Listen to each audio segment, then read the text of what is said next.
Hey guys, this is Mark Yo here again and welcome back to my channel. Today I have another latest and affordable mid-ranger from REALME, the REALME Q3. However, this phone is only available in China. And last Sunday I bought this phone and got it imported from China. This phone is actually running on Snapdragon 750G 5G chipset. And the price is 1199 Chinese yuan in China, which is less than 200 US dollars.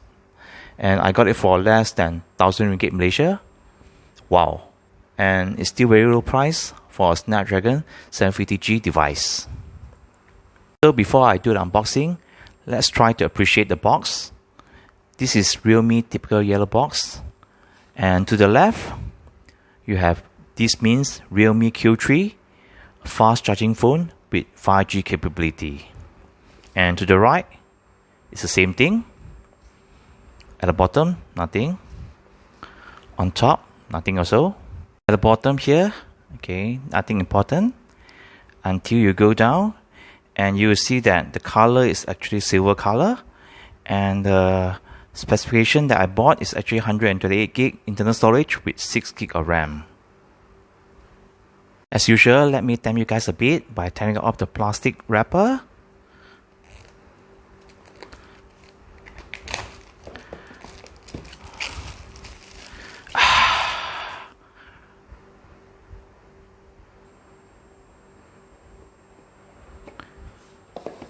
Nice. After opening the box, you'll be welcomed with these few items. The first one will be the inner insert here, and after you open it, there's a SIM injector inside, and there are some documentation and also a soft TPU case. Nice. After that, you have the normal Type A to USB Type C cable.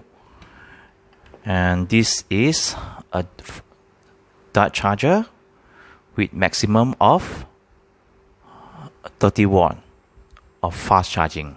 Let me tempt you guys again by opening the plastic wrapper for the first time. Wow, it looks awesome. Wow, this is a very nice looking silver color REALME phone, and you can see the Dare to Leap motto here, and the back, okay, and the frame is actually made of plastic, but it feels solid. You don't feel anything. There's no hollow feel when you tap it, and the weight is actually at 189 gram, and the thickness is 8.9 millimeter. And for your information, there's a vapor chamber cooling system built in this phone, which can reduce core temperature up to 10 degrees Celsius. Wow. If you look at the camera bump, it's actually quite thin. And the back is actually curved. Not bad. And this is actually a triple camera system whereby the main shooter is 48 megapixel. And you have 8 megapixel for ultra wide and a 2 megapixel macro lens. So the rear camera can actually take 4K maximum at 30 frames per second. I already ejected the SIM slot. Good news, you guys can actually use 2 SIM card and 1 microSD card at the same time. So guys, for this phone, the top and bottom here is actually a bit curved in.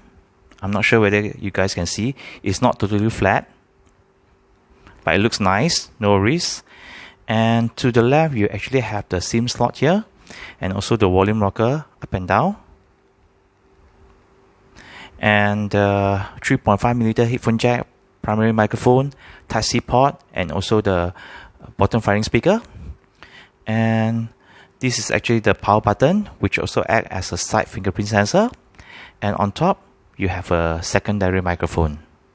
So guys, I already boot up the phone, and although this is a Chinese variant phone, you can see that it supports quite a number of languages: English, Japanese, Filipino, Indonesian, okay, and even our Malaysia national language, Bahasa Melayu. And this is actually a 6.5-inch IPS LCD, Full HD Plus 1080p screen.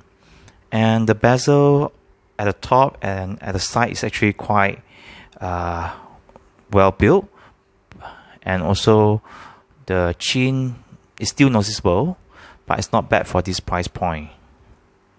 So guys, I already finished setting up the phone, and I forgot to mention there's a punch hole here that houses the 16 megapixel selfie camera, and this is actually quite good LCD panel.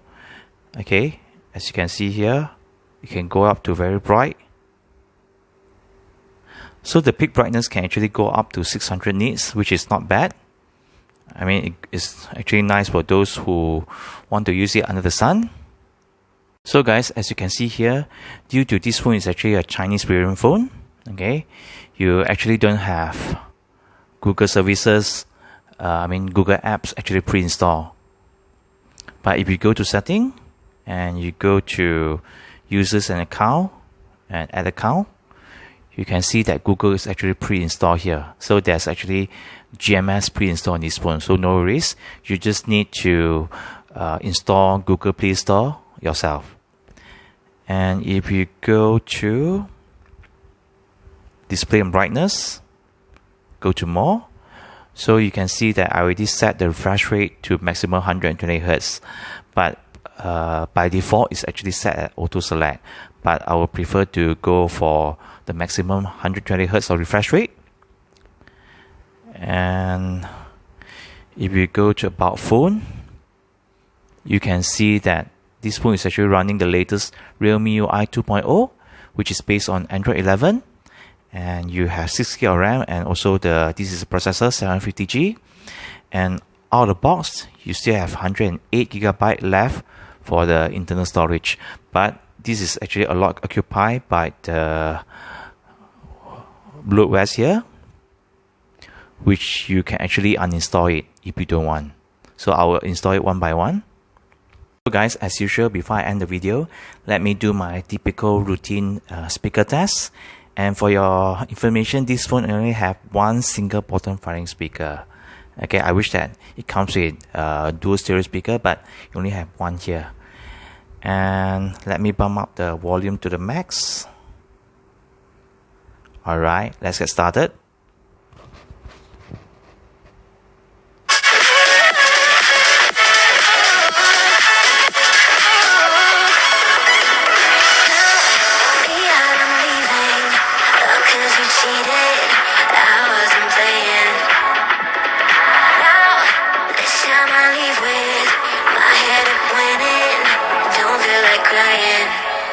What goes up comes back down. What goes out comes around.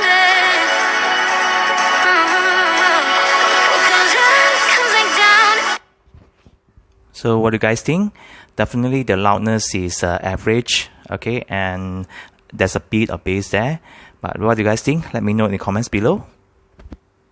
So there you go guys, my brief unboxing and first impression of the latest REALME Q3. For less than Ringgit Malaysia 1000, is this a good buy? I'll have to test it out myself and let you guys know during my full review. Thank you guys for watching, appreciate the huge support, and until then, take care, stay safe, and peace guys.